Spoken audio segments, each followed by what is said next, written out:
अतुलित बलधामं हेमशैलावदेयं दनुजवनकृशानं ज्ञानिनामग्रगण्यं सकलगुणनिधानं वानराणामधीशं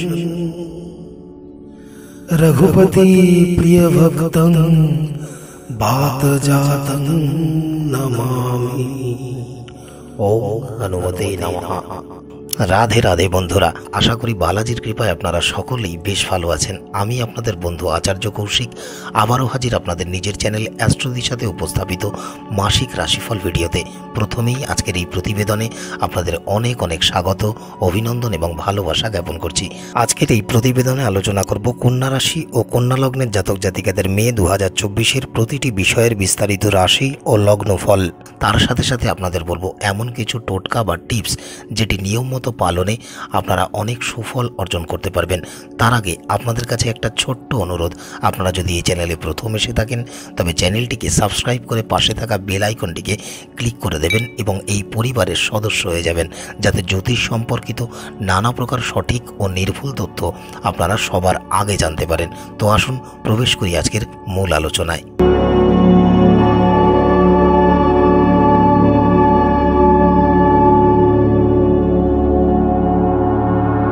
2024 সালের পঞ্চম মাস মে মাস কন্যা রাশির জাতক জাতিকাদের জন্য এক প্রকার মধ্যম বা মিশ্র ফলদায়ক মাস হতে চলেছে। বিশেষ করে এই মাসে আপনাদের স্বাস্থ্যের প্রতি অধিক মনোযোগী ও যত্নবান হতে হবে, কারণ এই মাসে যা গ্রহগতি বা গ্রহের অবস্থান নির্দেশিত হচ্ছে তাতে করে আপনারা যে কোনো প্রকার স্বাস্থ্য সমস্যার সম্মুখীন হতে পারেন। প্রেম সম্পর্কের ক্ষেত্রে যুক্ত ব্যক্তিরা তাদের সম্পর্কের মধ্যে বেশ ইতিবাচকতা বোধ করবেন। এই মাসটি আপনাদের জন্য বেশ অনুকূল সময় হতে চলেছে এবং আপনারা যথাযথভাবে তা উপভোগ করতে পারবেন। তবে যারা দাম্পত্য জীবনযাপন করছেন তাদের ক্ষেত্রে এই মাসটিকে আপনাদের কিছুটা চ্যালেঞ্জিং বলে মনে হতে পারে, তাই আপনাদের বৈবাহিক জীবনের প্রতিও বেশ যত্নবান হতে হবে। অন্যথায় আপনাদের উভয়ের মধ্যে যে বৈবাহিক বন্ধন তার উপরে কোনো নেতিবাচক প্রভাব পড়তে পারে। এছাড়াও আপনাদের জীবনসাথীর প্রতিটি বিষয়ের প্রতিও আপনাদের বিশেষ মনোযোগ দিতে হবে, কারণ এই মাসে তার স্বাস্থ্যের অবনতি হতে পারে এবং যাকে কেন্দ্র করে আপনারা কোনো প্রকার আর্থিক সমস্যার সম্মুখীন হতে পারেন। তাই সম্পূর্ণ মাস জুড়েই আপনাদের যাতে কোনো প্রকার আর্থিক সমস্যা ফেস করতে না হয়, তাই একটি নির্দিষ্ট আর্থিক বাজেট করে আসন্ন বা চলমান ব্যয়গুলি পরিচালনা করতে হবে। একমাত্র তবেই আপনারা নানা প্রকার আর্থিক সমস্যা বা অসুবিধাগুলির মোকাবেলা করতে পারবেন। কেরিয়ারের দিক থেকেও এই মাসে পরিস্থিতি আপনাদের নিয়ন্ত্রণে থাকবে। বিশেষ করে যারা ইলেকট্রিক বা ইলেকট্রনিক্স সংক্রান্ত ব্যবসার সাথে যুক্ত সেই সকল ব্যক্তিদের কাঙ্ক্ষিত সফলতা অর্জনের জন্য কিছুটা ধৈর্য ধারণ করতে হবে এবং গ্রাহকদের সাথে ভালো আচরণ করে চলতে হবে। তবে যারা কন্যা রাশির শিক্ষার্থী বিদ্যার্থীরা আছেন তারা তাদের করা কঠোর ও কঠিন পরিশ্রমের যোগ্য পুরস্কার এই মাসে পাবেন এবং আপনারা যারা উচ্চশিক্ষা অর্জনের জন্য বা নিজেদের কেরিয়ার প্রতিষ্ঠিত করার জন্য বিদেশে যাওয়ার পরিকল্পনা করছেন তারা এই মাসে বিদেশ ভ্রমণ সংক্রান্ত কোনো বিশেষ সুযোগও পেতে পারেন। কর্মজীবনের দিক থেকে এই মাসটি এক প্রকার মিশ্র ফলদায়ক মাস হতে চলেছে যারা কন্যা রাশির জাতক জাতিকারা আছেন। যেহেতু মাসের শুরুতেই আপনাদের এবং আপনাদের দশম ভাবের অধিপতি বুধ রাহু ও মঙ্গলের সাথে আপনাদের সপ্তম ভাবে জলতত্ত্বের রাশি মীন রাশিতে বিরাজমান থাকবেন, তাই গ্রহের এই অবস্থানের কারণে আপনাদের কর্মক্ষেত্রে কঠোর পরিশ্রম করতে বাধ্য হতে হবে এবং কর্মক্ষেত্রে কাঙ্ক্ষিত সাফল্য অর্জন করতেও আপনাদের অতিরিক্ত পরিশ্রম করতে হবে। তবে এই সময় আপনাদের যারা বিরোধী বা প্রতিদ্বন্দ্বীরা আছেন তারা আপনাদের নানাভাবে ক্ষতি করার চেষ্টা চালাবেন বা প্রচেষ্টা করবেন, তাই এই সময় আপনাদের তাদের প্রতিও সজাগ থাকতে হবে এবং বুদ্ধিমত্তার প্রয়োগ ও ব্যবহার করে চলতে হবে। আবার 10ই মে যখন বুধ আপনাদের অষ্টমভাবে অর্থাৎ মেষ রাশিতে গোচর করবেন সেই সময় আপনাদের কর্মজীবনে কিছুটা উত্থান পতন নিয়ে আসবে, তাই এই সময়ে আপনাদের অবশ্যই সাবধান ও সতর্ক থাকতে হবে। অন্যথায় আপনাদের করা যে কোনো ভুলের কারণে আপনারা চাকরিতে সাসপেন্ড হতে পারেন বা চাকরি হারাতে পর্যন্ত হতে পারে। তবে মাসের শেষ দিন অর্থাৎ 31শে মে বুধ যখন আপনাদের নবম ঘরে প্রবেশ করবেন সেই সময়ের পর থেকে কর্মক্ষেত্রে আপনারা বেশ অনুকূল ফলাফল পাবেন। এমনকি এই মাসে আপনারা কোনো ভালো জায়গায় স্থানান্তরণ বা ট্রান্সফারও হতে পারেন। আবার যেহেতু আপনাদের ষষ্ঠ ভাবের অধিপতি শনি মহারাজ এই সময় আপনাদের ষষ্ঠভাবে অবস্থান করবেন, এই কারণে আপনাদের কর্মক্ষেত্রে কঠোর পরিশ্রম করতেও দেখা যাবে এবং কঠোর পরিশ্রমের যথাযথ পুরস্কারও আপনারা পাবেন। অন্যদিকে যারা ব্যবসা কর্মের সাথে যুক্ত আছেন সম্পূর্ণ মাস জুড়েই আপনাদের অবশ্যই বেশ সাবধানতা ও সতর্কতা অবলম্বন করে কর্ম সম্পাদন সম্পাদন করতে হবে। যেহেতু আপনাদের সপ্তমভাবে রাহু, মঙ্গল এবং বুধ একসাথে অবস্থান করবেন এবং তার সাথে সাথে কেতু মহারাজও সম্পূর্ণ মাস আপনাদের রাশিতেই বিরাজমান থাকবেন, সেই কারণে এই মাসে ব্যবসায় কোনো প্রকার ঝামেলা অশান্তি আপনাদের ফেস করতে হতে পারে। এমনকি যারা অংশীদারি ব্যবসা কর্মে যুক্ত আছেন, আপনাদের সাথে আপনাদের ব্যবসায়িক অংশীদারের সম্পর্কের মধ্যে কিছু বিষয় নিয়ে সমস্যা সৃষ্টি হতে পারে। তাই যে কোনো ঝামেলা এড়াতে আপনাদের অবশ্যই ব্যবসায়িক অংশীদার বা পার্টনারের সাথে সঠিক আচরণ করে চলতে হবে। আবার যেহেতু আপনাদের সপ্তম ভাবের অধিপতি দেবগুরু বৃহস্পতি আপনাদের নবম ভাবে বিরাজমান, সেই কারণে এই মাসে আপনাদের ব্যবসার সাথে সম্পর্কিত কোনো দীর্ঘ ভ্রমণ সংগঠিত হতে পারে এবং যে ভ্রমণ থেকে আপনারা ব্যবসায়িক কোনো বিশেষ সুযোগ সুবিধা পেতে পারেন এবং আপনাদের ব্যবসা সম্প্রসারণ করার বিশেষ কোনো সুযোগ আপনাদের সামনে আসতে পারে। সম্পূর্ণ মে মাস জুড়েই কন্যা রাশির জাতক জাতিকাদের অর্থনৈতিক জীবন কিছুটা কম অনুকূলেই থাকতে দেখা যাবে। যেহেতু আপনাদের ষষ্ঠভাবে শনি মহারাজ, সপ্তমভাবে রাহু, মঙ্গল এবং বুধ এবং অষ্টমভাবে শুক্র ও বৃহস্পতি একত্রে অবস্থান করবেন, সেই কারণে এই সময় আপনারা কোনো প্রকার আর্থিক সমস্যার সম্মুখীন হতে পারেন। এই সময় আপনাদের খরচও তুলনামূলক দ্রুত হারেই বৃদ্ধি পেতে দেখা যাবে। আপনারাও বাজেটের মধ্যে থেকে সবকিছু পূরণ করার প্রচেষ্টা চালাবেন। এই সময় আপনারা লক্ষ্য করতে পারবেন যে আপনাদের আয়ের চেয়ে ব্যয় অনেক বেশি হচ্ছে।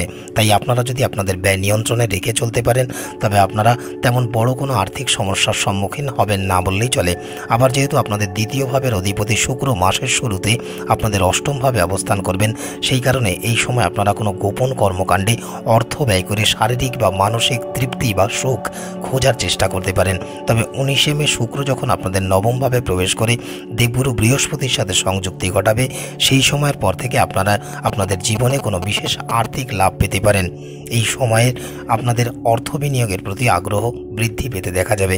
তবে যারা শেয়ার মার্কেটে বিনিয়োগ করার কথা পরিকল্পনা করছেন বা ভাবছেন, পুঙ্খানুপুঙ্খ বিশ্লেষণ করার পরেই বিনিয়োগ কার্যে অংশগ্রহণ করুন, অন্যথায় আপনারা কোনো প্রকার অর্থ ক্ষতির সম্মুখীনও হতে পারেন।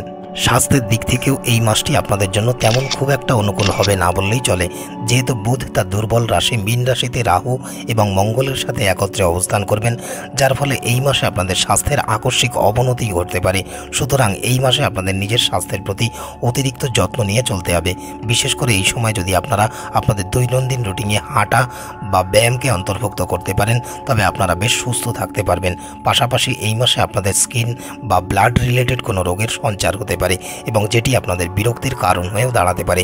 তাই যতটা সম্ভব সম্পূর্ণ মাস জুড়েই বেশ সক্রিয় থাকার চেষ্টা করুন এবং অলসতা পরিত্যাগ করে চলুন, অন্যথায় পরিস্থিতি আরও খারাপ হয়ে যেতে পারে।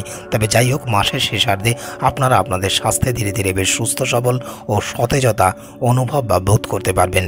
এবারে যদি কন্যা রাশির প্রেম ও দাম্পত্য জীবনের সম্পর্কে বিশ্লেষণ করা হয়, তবে যারা প্রেম সম্পর্কের সাথে যুক্ত আছেন, এই মাসে আপনারা গড় ফল পাবেন। যেহেতু দেবগুরু বৃহস্পতি আপনাদের নবমভাবে অবস্থান করে তার পূর্ণ দৃষ্টি আপনাদের পঞ্চমভাবে দেবেন, সেই কারণে আপনাদের উভয়ের প্রতি উভয়ের ভালোবাসা তুলনামূলক বৃদ্ধি পেতেই দেখা যাবে। এমনকি দেবগুরুর কৃপায় এই মাসে আপনাদের প্রিয় মানুষটির প্রতি আপনাদের আস্থা ভরসা ধীরে ধীরে বৃদ্ধি পেতেই দেখা যাবে এবং এর ফলে আপনারাও আপনাদের প্রিয়জনের অনেক ঘনিষ্ঠ ও কাছাকাছি আসতে সক্ষম হবেন। আপনাদের বন্ধনও অনেক সুদৃঢ় হবে। আবার যেহেতু আপনাদের পঞ্চম ভাবের অধিপতি ন্যায়াধীশ শনি মহারাজ সম্পূর্ণ মাস জুড়েই আপনাদের ষষ্ঠভাবে অবস্থান করবেন এবং তার দৃষ্টি আপনাদের দ্বাদশভাবে দেবেন, সেই কারণে এই মাসে আপনাদের প্রিয়জনকে কর্মসূত্রে দূরে কোথাও ভ্রমণ করতে হতে পারে। এর ফলে এই সময় আপনারাও তাকে গভীরভাবে মিস করবেন। বিপরীতে যে সকল কন্যা রাশির জাতক জাতিকারা দাম্পত্য জীবন যাপন করছেন, মে মাসটি আপনাদের জন্য কিছুটা চ্যালেঞ্জিং হতে চলেছে।